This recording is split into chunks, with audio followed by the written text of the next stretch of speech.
Greetings, folks. I'm Chris Temple, and I'm joined by the man himself, Ryan Sistad, who is the executive director of Better in Our Backyard. Ryan, good to see you again.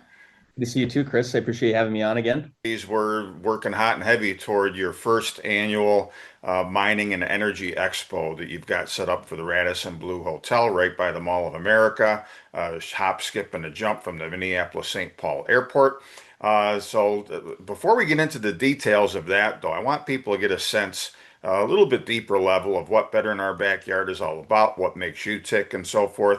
Mm. And at the time when you started, you were pretty much a Minnesota-centric story, weren't you? Yeah, essentially. So Better in Our Backyard was founded in Duluth, Minnesota, technically. We still operate out of Duluth. And we were created to promote responsible industrial development and basically be an answer to NIMBYism out there, whether it's an opposition group going against a proposed mine, even a solar farm, or a pipeline. And so we were founded by three different companies: Enbridge Energy, Polymet, now known as New Range Copper Nickel, and Twin Metals Minnesota. And all three of those companies needed help, and two of them still need help in Minnesota in terms of advancing their projects in the state. And they needed a group that could be an answer to some opposition groups that were looking to stop their projects. And so they created Better in Our Backyard. You're the first person outside of Minnesota that wanted me to go to an event and speak about Better in Our Backyard. And then it just kind of created this ripple effect for me, personally and professionally. And we started getting attention once we started getting outside of COVID because I built my first year of running Better in Our Backyard. I essentially was starting to build it in my living room. We didn't have a budget for an office. We just had a budget to pay me somewhat of a good salary, and then maybe a little bit left over for our marketing team, that I could use to help build it. And when COVID hit, I basically pivoted our whole model to like, okay, if I were any other association that's been around for, say, 30 years, that has been doing the same thing quite a bit, or who have been delivering the same value proposition for years, all of a sudden now they have to relook at their business model because all the things that they've been doing the previous couple decades aren't going to be applicable here to the next year or two with COVID and everything being shut down. And so if I were in desperation mode, which I was, how would I position ourselves? And so we started focusing a lot on social media and how we advocate for projects on a very high level through social media and growing that following and just being different from everyone else. And then once we started getting to that tail end of COVID, that's when you called. And then Enbridge needed help, not only in Minnesota, but they also need help in Michigan and Wisconsin to help out with their Line 5 advocacy efforts. So then our logo, I think when you invited me out to Chicago, we still had our Minnesota logo. And when we started doing work in Michigan and Wisconsin, then we switched to a logo now where we have the windmills and the pickaxe next to the windmills to show that, hey, you can't have renewables without mining. And after that, then Perpetua and Idaho joined for their Stibnite project. And then a few years later, Resolution Copper out of Arizona joined, where now we're a national group and we're representing, just off the top of my head, 15 to 17 projects over 10 states now. And so it's been a fun ride. And what's cool about it is that we're still just focusing on what we're good at, which is messaging on social media. And I basically try to run Better in Our Backyard like it's the ESPN of industry. So whether it's a new rare earth mine opening up, whether it's positive developments with Twin Metals in Minnesota, whether it's Line 5 gaining positive momentum for their project, we want to be at the forefront, making sure that we're delivering good, positive messaging that's educational, that's the truth, and but also gets people excited.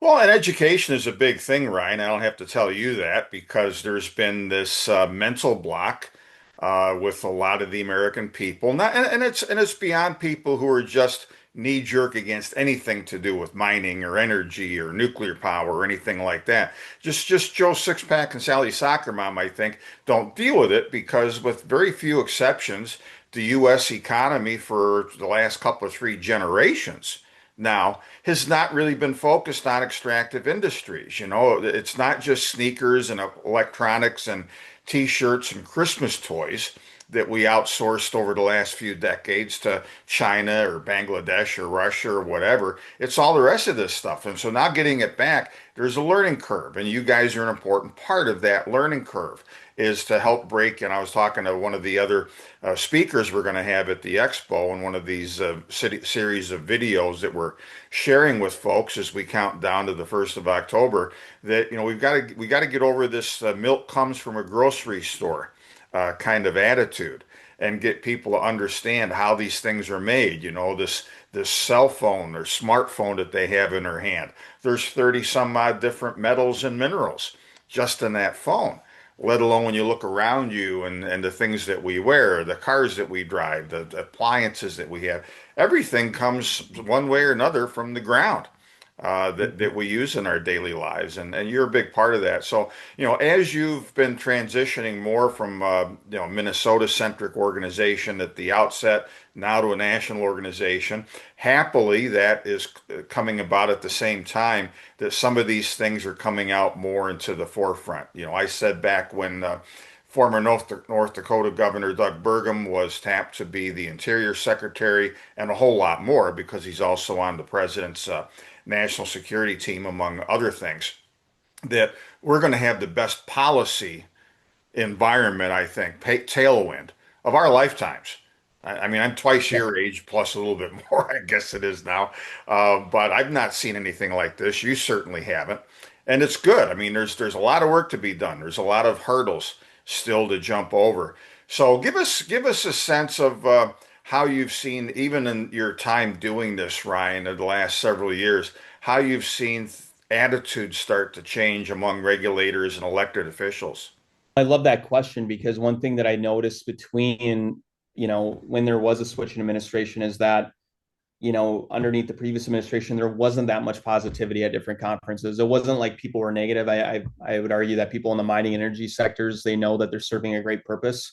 And so generally people are positive anyways, but it just there wasn't that many wins to celebrate. I mean, the previous administration on their first day blocked the Keystone pipeline, and and within their first year took away Twin Metals mineral leases rights. I mean, huge industrial projects that could bring a lot of economic wealth to regions in the country that haven't had that economic shot. And so it's kind of tough to feel positive when you're in industry when the current administration is openly against you, Right. or even your success is vilifying you. They can deny it all they want, but that's how they treated them. And it's not, and I would argue that if you don't want to treat companies that are willing to pour billions into your country, and it still blows my mind. And with this new administration coming in, it's definitely been a lot more positive. I mean, people actually see a light at the end of the tunnel for their projects. They're actually confident that they can actually permit their project, whether on federal or state land.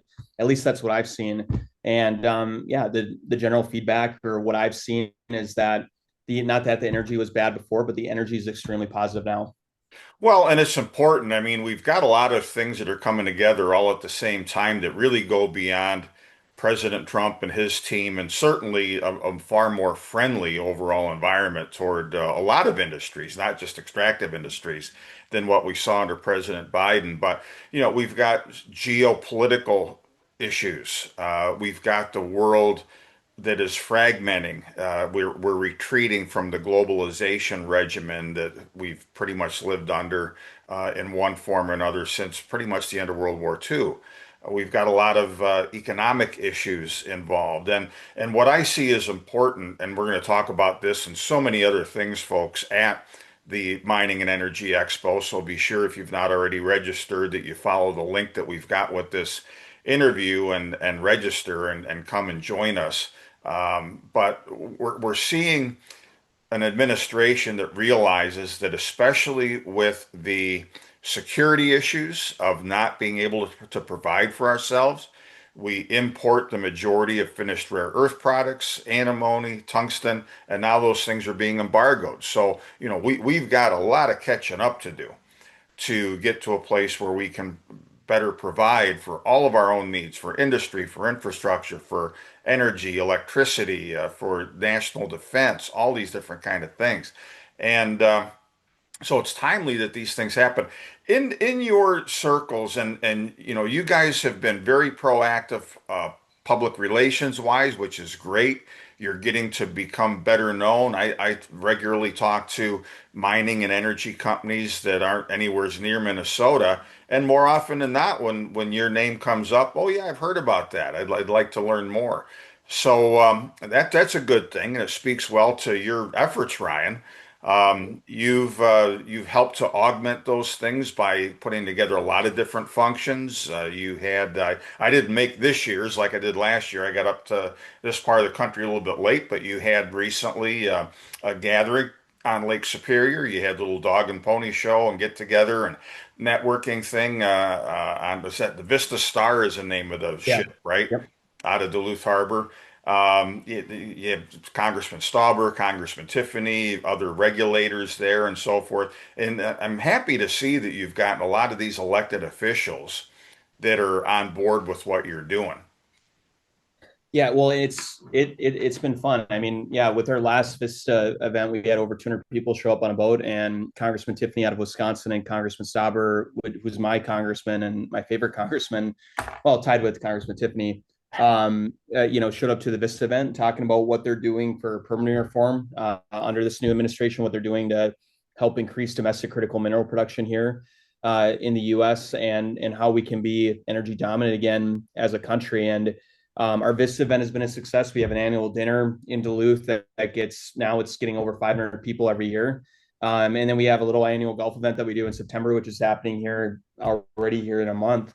And that's partly too why we wanted to do the expo is we've had a lot of good success with our events. Our events sell out pretty quickly.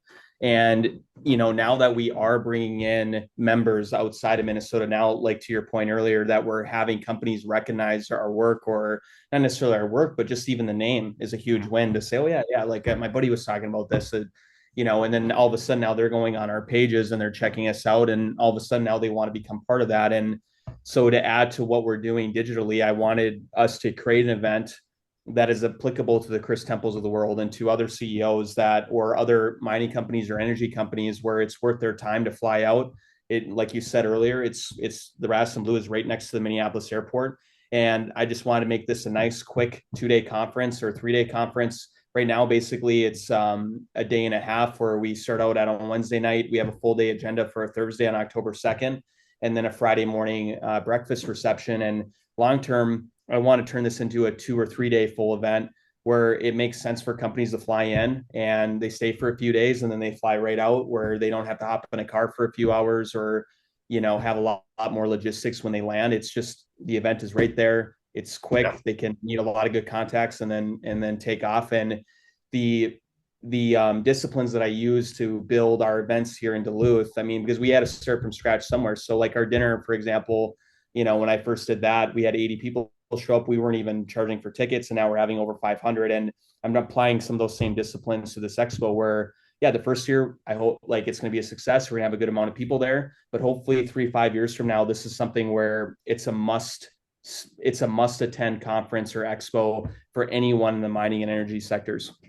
Sure. And just so that people who are thinking of coming have an understanding, and especially if they're investors. I mean, there are different kinds of conferences, you and I have both been to them, that are more investor centric. And this is not quite that. I mean, there will be investors there will be institutional investors there that want to learn more about what's going on. But this is, primarily a networking, roll up your sleeves, let's get to work on Yeah. policy, engineering, on permitting, on the industries, on reshoring, critical metals production, all these different things. And sure, there are investment applications to that, and I would encourage people who are investors to attend for those reasons, to really kick the tires and get underneath the surface of a lot of these industries and stories. So that's going to be a networking thing as much as anything, right, Ryan?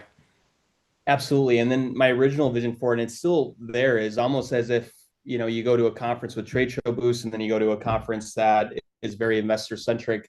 And I wanted to deliver somewhat of a hybrid value proposition where if you are a junior mining company, yeah, you might meet an investor that's going to change the trajectory of your project from a financing perspective. But then also too, we also have a lot of, individual members that are on the vendor, supplier, contractor side of things that want to build these mines that the junior mining companies are looking to permit and so and service them or provide engineering services for them. And so I want to also create an environment where if they attend, they're going to meet potentially 15 to 20 new clients or build on Sure. existing relationships with current clients. So long term, that's what I see for this expo, is that I want it to be applicable to investors, but I also want it to be applicable to the vendors and suppliers that are looking to serve these mines and these operations. And you're also going to have a number of people there in attendance who are state and local elected officials, regulators. That's going to be part of the agenda is policy. Of course, the president has done a very great deal early on as far as permitting reform, and he's made his desires known. Some of these things the administration can do unilaterally, and they are.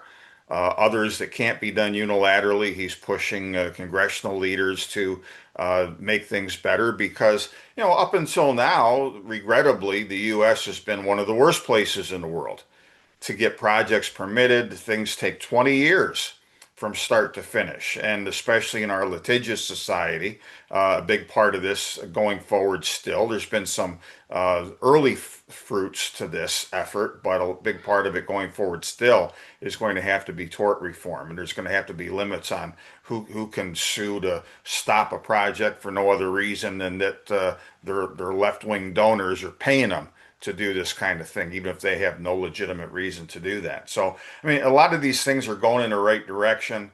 Um, Economically, investment wise, some of the better investment stories in the recent past have been some of these themes where the president's gotten out in front, whether it's on nuclear power, which has been a huge winner investment wise, more recently, rare earths, a few things in between.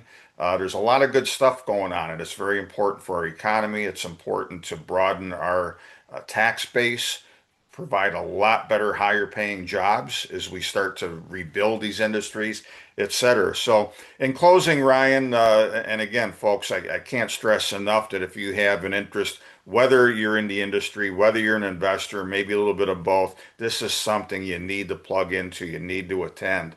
What's the bottom line thing, Ryan, if you can encapsulate it in that sense, I guess, that you're looking to accomplish from this conference? Well, I'm looking to create a conference that is worthy of everyone's time across the country, not just in Minnesota, but yeah, throughout the US, where if they're going to come, they're going to meet policymakers, they're going to meet potential investors, they're going to meet potential clients.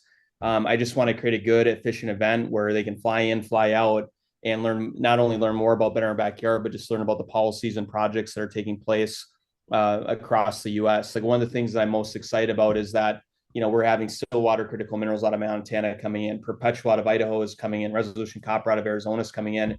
And there's so many projects, great projects, permanent projects like the CK Gold project in Wyoming that a lot of my members really don't know too much about. And they give them the opportunity to come to this expo and learn more about these projects, learn more about some of these policies taking place, and then potentially walking away with some good contacts that could potentially help their business down the line is something that I'm excited to see. That's great, and if you're like me, not only are you interested from an investment and public policy standpoint, but I've had more than once since I got back up here, Ryan, this summer. You've met a few of my grandsons before when we've been together and played golf or whatnot. I'm looking to their future because there are going to be some good jobs reemerging that don't require, spending 4 years going to college necessarily in every case and getting way into debt to learn how to carry a picket sign when you go to college. But we need engineers, we need muckers in mines, we need people who understand how to take modern technology and apply it to mining and energy and all these different things. And we're horribly short on labor. And so that's another thing. So, folks, even if you are in a place like me and all you're concerned about is you've got the next generation coming up looking for what's the economy of the future, you're looking at it right here. So, anyway, Ryan, thanks so much for your time and for all the great work you're doing. I'm proud of you and I'm happy to be a part of this with you. And, folks, again, check out Better in Our Backyard and make an effort to come to this Mining and Energy Expo. It's going to be well worth your time. Thanks, Ryan. Appreciate it, Chris. Thank you.